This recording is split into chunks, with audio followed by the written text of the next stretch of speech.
இல்ல உங்களுக்கு சாதகமா போட்டிருக்கீங்களா? நான் சொல்றத கொஞ்சம் காது கொடுத்து கேளு. நீங்க சொல்லி நான் கேட்கணும்னு அவசியம் இல்ல. நான் சொல்றதை இப்ப நீங்க கேளுங்க. மரியாதையா ஆதிரனுக்கு கொஞ்ச நாள்ல இங்க வரணும். இல்ல நான் சொன்ன மாதிரி கிஷோருக்கு ஆதிராவுக்கு கல்யாணம் நடக்கணும். அப்படி கிஷோருக்கு ஆதிராவுக்கு கல்யாணம் நடக்கணும் என்ன ஆகும்னு தெரியும்.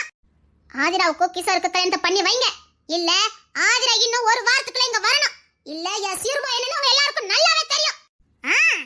கிஷோருக்கு வாழ்க்கை அமைச்சு கொடுத்தலான்னு கனவுல நினைக்காதீங்க. என்ன பண்ணணும்னு எனக்கு தெரியும். நான் சொல்றபடி நீங்க செஞ்சா உங்களுக்கு நல்லது. நான் சொல்றபடி நீங்க செஞ்சா நீங்க உங்க குடும்பம் உங்க பேர பிள்ளைகள் எல்லாம் நல்லா வாழும். இல்ல நாசமா போயிடும். ஓ மிரட்டலுக்கெல்லாம் பயப்படலாம் நான் கிடையாது. ஆதிரா வரணும். இன்னும் ஒரு வாரத்துக்குள்ள எங்க வரணும். உன் மகளை நீ கூப்பிட வேண்டியதானே? அவதாட தருணை கதை இருக்காளே. அதுக்கு நாங்க ஒண்ணும் பண்ண முடியாது. அவ தப்பி தவறி கூட அந்த தருண் பையலுக்கு பொண்டாட்டி ஆக கூடாது. அப்படி மட்டும் ஆயிட்டா அவ ஆயுசு முடிஞ்சிச்சுன்னு நினைச்சுக்கோங்க. அவ ஆயுசு மட்டும் இல்ல உங்க வளர்ப்பு பேரே முடிஞ்சது. உன்னால ஒண்ணும் பண்ண முடியாது. பண்ணுவேன். இந்த காதாம்பரி தோத்துக்கிட்டே இருக்க மாட்டா. ஒரு நாள் ஜெயிப்பா. நான் அடிப்பட்ட பாம்பே உங்களை பழி வாங்காம விட மாட்டேன். என்ன சொல்றாவா? ஆதிராவை உடனே அனுப்பி வைக்கணுமா? அனுப்பி வச்சிருங்க. அனுப்பிடு. வேற என்ன செய்ய முடியும்? நாம தருணுக்கு ஆதிராவை கல்யாணம் பண்ணி வச்சா அவ எந்த வழியில அவங்க ரெண்டு பேரும் பிரிச்சு நாசமாக்கிடுவா. அதுக்காக தான் ஆதிரா அவனை நெருங்கி வரும்போது சரி, தருண் அவனை நெருங்கி போகும்போது சரி, நான் தடுத்துக்கிட்டே இருக்கேன். நம்ம இருக்கிற வரைக்கும் அவங்கள ஒண்ணா வாழ வச்சிடலாம். நம்ம காலத்துக்கு அப்புறம் அது அவங்களுக்குள்ள இன்னும் ஒரு அண்டர்ஸ்டாண்டிங் வர மாட்டேங்குது.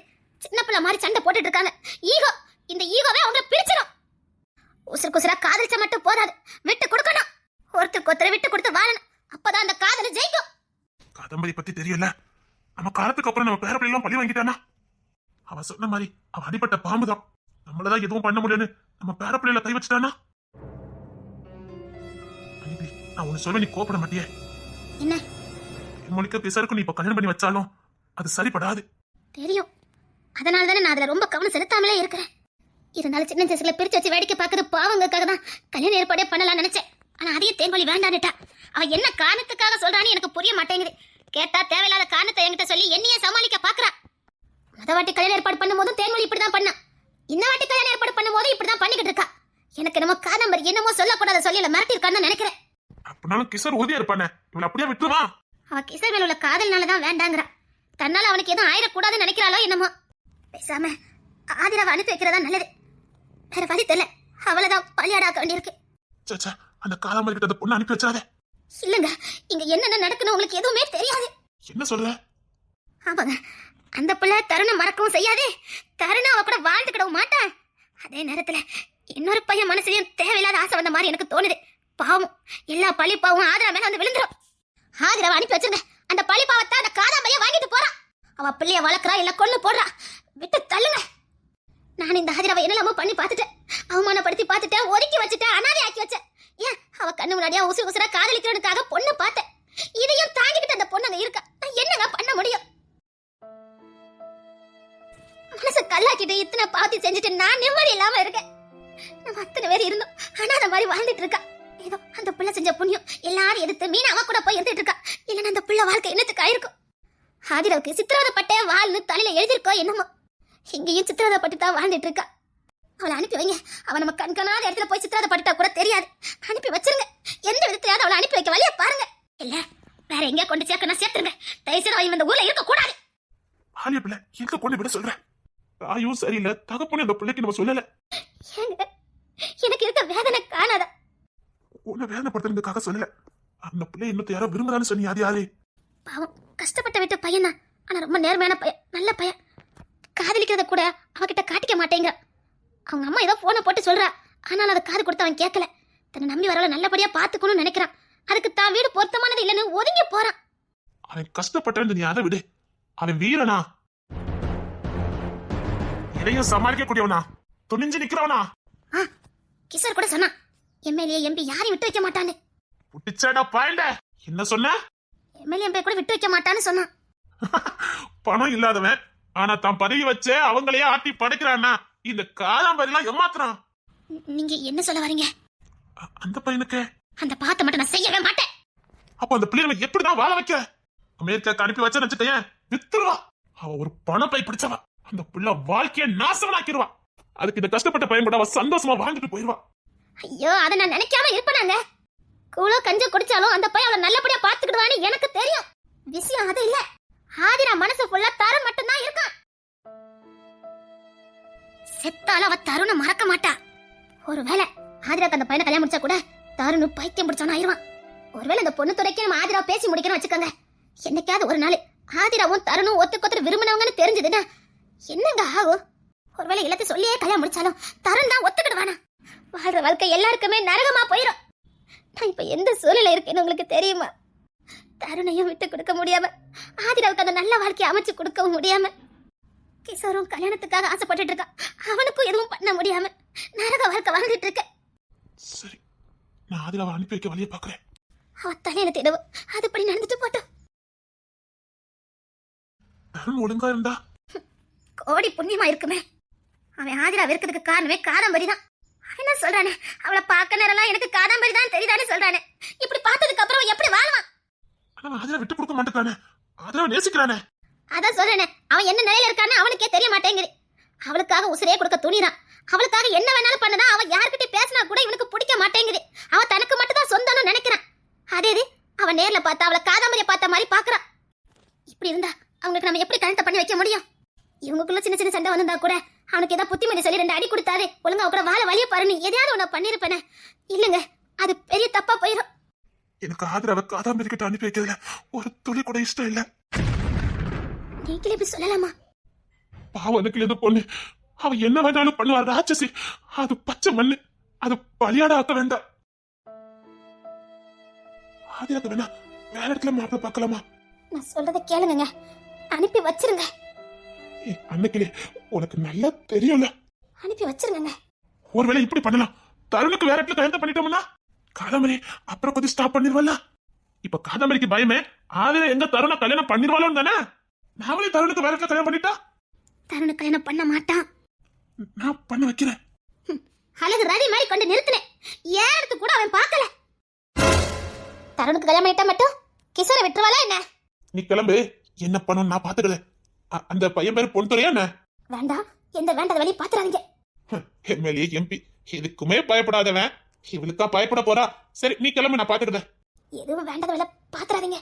இல்ல நெக்கிலி, நீ கிளம்பு. ஏதோ வேண்டாத வேலை பார்க்க போறீங்கன்னு நினைக்கிறேன். சே, அப்பெல்லாம் எதுவும் பண்ண மாட்டேன். பண்ண மாட்டீங்கல்ல? இல்ல, உங்க சிரிப்பு ஒண்ணு சரியில்லையே. சத்தியமா எதுவும் பண்ண மாட்டேன். வாக்கு கொடுத்துட்டேல, உன்ன மீறி நான் எதுவும் பண்ண மாட்டேன். நான் ஆதிராவை அனுப்பி வைக்கிறேன். போய் ஆதிராவை பாக்குறேன். சரி, மீறி ஏதாவது பண்ணிருந்தீங்க என்ன மாற்ற? வாங்குங்க, சிரிக்கிற நிலைமையில கூட நான் இல்ல. கோவம் தான் அன்னைக்கு அழகு.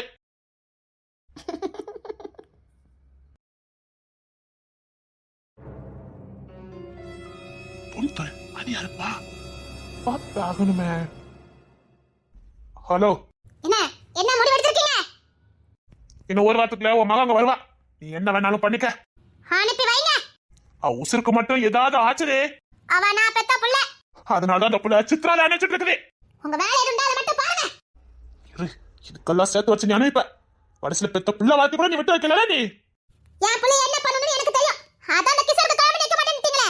இனி நான் அவளை யாருக்கு கல்யாணம் நிச்சா உங்களுக்கு என்ன தெரியும்? நீ எங்க கல்யாணம் பண்ணி கொடுப்ப எனக்கு தெரியும். நான் திரும்ப சொல்றேன், நீ அந்த சாக்கடையில விழுந்த மாதிரி உன் பிள்ளை வாழ்க்கை அந்த சாக்கடையில தள்ளிடாத. அந்த சாக்கடை வாழ்க்கை உன்னோட முடிட்டோம். ஆதிராக்கு வேண்டாம். என் பிள்ளை எப்படி வாழ வைக்கணும் எனக்கு தெரியும். வாழ்ந்தா நாங்க கோடீஸ்வரியா வாழ்வோம். இல்ல இப்ப என்ன, நீ கோடீஸ்வரியா வாழணும் அவ்வளவுதானே? உங்ககிட்ட இருக்கதா வேண்டாம். அதான் எல்லாத்தையும் தானம் தர்மம் பண்ணிட்டீங்களே. பேரன் பிள்ளை பொண்டாட்டி மருமக்க பேந்து கரெக்டா மாத்திட்டீங்களே. பாரு, உனக்கு சேர வேண்டியதை அப்படியே வச்சிருக்கேன். அதே மாதிரி உன் பிள்ளைக்கு என்ன செய்யணுமோ அதையும் வச்சிருக்கேன். ஒழுங்கா நான் தரத வாங்கிட்டு நிம்மதியான வாழ்க்கை வாழ பாரு. என்ன பிச்சை போடுறீங்களா என்ன? சரி, அந்த ஆதரவாதி எனக்கு கொடுத்துரு, நான் பாத்துக்கிறேன். அப்ப நான் எப்படி வாழ்றதா? சரி, நீ எல்லாம் ஒரு பொண்ணு. அந்த பிள்ளை சாக்கடைக்குள்ள தள்ளி முடிவு பண்ணிட்ட. என்ன நீ போ. இன்னும் ஒரு வாரத்துக்குள்ள வரணும். வருவா. இவகிட்ட பேசி பிரோஜனம் இல்ல. அந்த பொன்தலை பார்க்கணுமே. யார் அந்த பொன்தலை? எம்பி கூட விட்டு வைக்கலையா? அவ்வளவு பெரிய வீரனாவே, அவ்வளவு பெரிய வீரன் காதல சொல்ல பயப்படுறானா? காதல சொல்ல பயப்படுறவன் தான் காதல ஜெயிப்பான். நிச்சயமா இவன் காதல ஜெயிக்கணும்.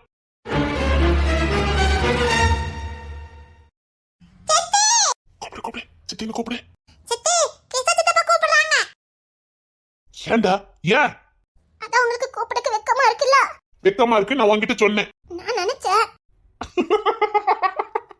பச்சை பிள்ளை பாக்குற வேலையை பத்தியா? தென்மொழி, தென்மொழி, கிசா வாங்க. தென்மொழி, நான் சொன்னேனே. வாங்கண்ணே. நல்லா இருக்கேம்மா. நல்லா இருக்கேண்ணே. நீங்க நல்லா இருக்கீங்களா? நல்லா இருக்கேம்மா. காஃபி ஏதாவது கொண்டுட்டு வரட்டுமா? இல்ல இல்ல ஒண்ணு வேண்டாம். அம்மா தென்மொழி, அம்மா எங்க? ஐயோ, அம்மா வீட்டுக்கு போயிருக்காங்களே. ஏங்க கோயிலுக்கு போயிருப்பாங்கன்னு நினைக்கிறேங்க. ஓ அப்படியா? அம்மா எல்லாருமே பார்த்தோம். அந்த பொண்ணு இங்க தானே இருக்கணும். இவங்க சொன்னானே அந்த பொண்ணு மட்டும் காணும். சித்தப்பா, பாட்டி கோயிலுக்கு போயிருக்க மாட்டாங்க. ஐயோ, போட்டு கொடுத்துருவாளோ. கோயிலுக்கு தான் போயிருக்காங்க. ஆதிரக்கா வீட்டுக்கு போயிருப்பாங்க. ஆதிரக்கா வீடா? அப்படின்னா இல்லங்க, கோயிலுக்கு தான் போயிருக்காங்க. ஆதிரா ஸ்கூலுக்குல போயிருக்கா? இல்லையே, அதே நாள் ஆயிட்ட. சரிங்க, நான் ஃபோன் பண்ணி கேக்குறேன். சரி. எம்பிபிஎஸ் பண்ணிக்கிட்டு இருக்கா. ஓ அப்படியா? அது அவளோட கனவு, என் அம்மாவோட லட்சியம். நல்லா இருக்கு உங்க குடும்பம். சரி, நான் வரேன். நீங்க போங்க.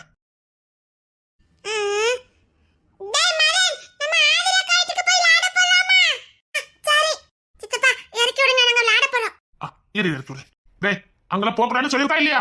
ரோட்டை கிராஸ் பண்ணி போக கூடாது. நாங்க ஓரமா போவோம் சித்தப்பா. என்ன என்ன சொல்றான் கிசாரு? எல்லா வீடும் ஒண்ணா இருக்குன்னு சொன்னான். இப்போ அந்த பொண்ணு மட்டும் ரோட்டுக்கு அந்த சைடு. என்ன ஒண்ணு புரியலையே.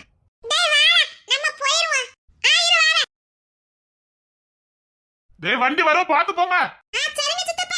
பாட்டி இருந்தா சீக்கிரம் வர சொல்லுங்க. இவங்கிட்ட எப்படி கேட்டு தெரிஞ்சுக்க? ஓ, அம்மா அங்கதான் இருப்பாங்களா? இல்ல இல்ல, அம்மா இங்கதான் பக்கத்துல இன்னொரு வீடு இருக்கு, அங்க இருப்பாங்க. ஓ சரி சரி சரி. அப்ப அந்த பொண்ணு கூட யாரு? என்ன ஒரே குழப்பமா இருக்குது.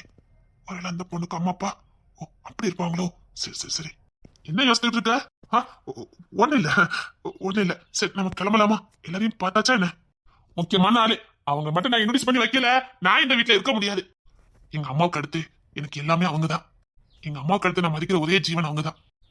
எனக்கு அம்மா மாதிரி தோன்றதும் அவங்கதான். ஓ அப்படியா? அவங்க மட்டும் இன்ட்ரோடியூஸ் பண்ணி வைக்கல, அவ்வளவுதான், நான் செத்த. அவங்கதான் எங்க அம்மாவுக்கு அடுத்து இந்த வீட்டுல எல்லாமே. ஓ அப்படியா? அப்ப பார்த்துதான் ஆகணும். இந்நேரத்துக்கு வந்திருப்பாங்க, ஆளை காணும். அதான் வெயிட் பண்ணிட்டு இருக்கேன். அதான் ஒன்னே ஒன்னு வெயிட் பண்ண வச்சிட்டு இருக்கேன். இப்ப வந்துருவாங்க. பரவாயில்ல, அதை டூட்டி எனக்கும் முடிஞ்சுட்டேன். நான் இருந்து பார்த்துட்டே போறேன். பார்க்காம போக முடியாது, விட மாட்டாங்க. நிஜமாதான்டா, என் உண்டில ஆக்கிடுவாங்க.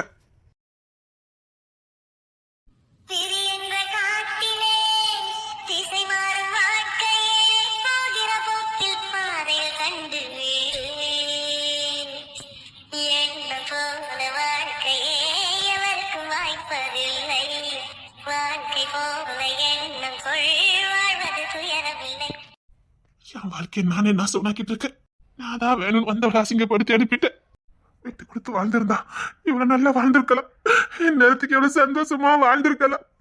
நானே என் வாழ்க்கையை நாசமாக்கிட்டேன்னு. எப்படிலாமோ கனவு கொட்டை கட்டி அதை என் கையாலே இடிச்சுட்டேன்னு. இவ்வளவு தானே நானே கொண்டுகிட்டு இருக்கேன்னு. நான் இங்க இருந்தா தானே நீ சித்திரவதைப்படுவேன். நான் கண்ணால இடத்துக்கு போயிருந்தேன். பாட்டி, நான் உங்ககிட்ட கொஞ்சம் பேசணும், வீட்டுக்கு வா. என்ன பாட்டி? வா, இப்போ உனக்கு எந்த வேலையும் இல்லல? இல்ல பாட்டி. அப்படியே மீன் அந்த வீட்ல இருப்பா, அவளை கொஞ்சம் வர சொல்லு. எந்த வீட்ல பாட்டி? ஆதிரா வீட்ல இருப்பா, அவளை வர சொல்லு. இல்ல பாட்டி, நான் பாட்டி சொன்னா செய், போ. நான் வீட்டுக்கு போறேன், வேற யாரையா கூட்ட சொல்லுங்க. சொல்ல போய்கிட்டு இருக்கான். என்ன ஆச்சு உனக்கு? அப்புறம் எக்ஸாம் எழுதிருக்கேன். அப்படி எழுதிருக்கேன், வாய்ப்பு இருக்குது. அந்த பொண்ணை பத்தின ஒரே குழப்பமா இருக்குதே. அந்த பொண்ணை பத்தின ஏதோ ஒரு மரமா இருக்குதே. அந்த பொண்ணு என்னன்னா அப்பா காணும்னு கமெண்ட் பண்ணா, இவ என்னன்னா அவங்க அம்மா கூட பிறந்தது எதுவுமே இன்ட்ரோடியூஸ் பண்ணி வைக்கல.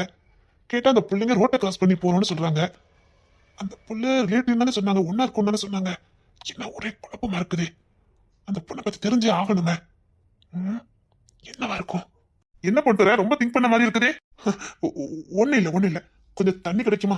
ஐயோ மறந்துட்டே பத்தியா, இரு வரேன். தென்மொழி, கொஞ்சம் பிடிக்க தண்ணி எடுத்துறாயே. சரிங்க. காப்பி போட முடியுமா? இத போட்டுட்டு வரேங்க. ஏன் அப்படி கேக்குறீங்க? இல்ல நீ படிச்சிட்டு இருந்தியே. இல்ல படிச்சு முடிச்சிட்டேன். இருங்க, நான் காப்பி போட்டு கொண்டு வரேன். சரிம்மா. இல்ல, அந்த பொண்ணுக்கு ஏதோ பிரச்சனை இருக்குது. அப்பாவை கண்டுபிடிக்கணும். அந்த பொண்ணு, இவன் கமிஷனரு, மாமான்னு சொல்ற எல்லாமே நல்ல நல்ல டிபார்ட்மெண்ட்ல தான் இருக்காங்க. அவங்க எல்லாம் கண்டுபிடிச்சு கொடுத்துருக்கலாமே. எதுக்கு அந்த பொண்ணு தனியா அப்பாவை தேடணும்? ஏன் இவங்க அந்த பொண்ணு இந்த குடும்பத்தோட சேர்க்கல? அந்த பொண்ணு பார்க்க பாவமா இருந்தாலே என்ன ஒரே குழப்பமா இருக்குது. ம்ஹும். ஹலோ நான்டா. சார் அப்பா காணன்னு ஒரு பொண்ணு கமெண்ட் கொடுத்தாலே ஆதிரா, இன்னும் டீட்டெயில் வாங்க வரல சார். அந்த பொண்ணை பத்தி ஏதாவது டீட்டெயில் கொடுத்துருக்காளா? நம்ம எஃப்ஐஆர் போடுறதுக்காக ஒரு ஃபைல் எடுத்தோமே, அந்த பொண்ணை பத்தி டீட்டெயிலாம் இருக்கும்ல, அதை கொஞ்சம் சொல்லுங்க. ஒரு நிமிஷம் சார். கொஞ்சம் ஃபாஸ்டா சொல்லுங்க. சார் அந்த பொண்ணுக்கு அந்த பொண்ணுக்கு கார்டியன் மட்டும் தான் சார் இருக்குது. அதுவும் மீனான்னு போட்டிருக்கு. அம்மா அப்பா இல்லைன்னு இருக்கு சார். அம்மா அப்பா இல்லைன்னா போட்டிருக்கு. ஆமா சார், நானே இப்பதான் சார் பாக்குறேன். நீங்க பக்கத்து ஸ்டேஷனுக்கு போன போட்டு அதே 2001 யார் யாரு வேலை பார்த்தாங்க அந்த மொத்த டீட்டெயில் எடுத்துங்க. 2 மினிட்ஸ்ல எடுத்துறேன் சார். கொஞ்சம் ஃபாஸ்டா ஒர்க் பண்ணுங்க. Okay sir. யார் இல்லாத பொண்ணா? அப்ப இவன் தானே மாமா? அப்ப இவையா? ஐயோ ஒரே குழப்பமா இருக்குதே. நான் அந்த பொண்ணுகிட்ட பேசி ஆகணும். அப்ப எல்லாரும் இருந்தோம் இல்ல, நான் அந்த பொண்ணுகிட்ட பேசி ஆகணும்.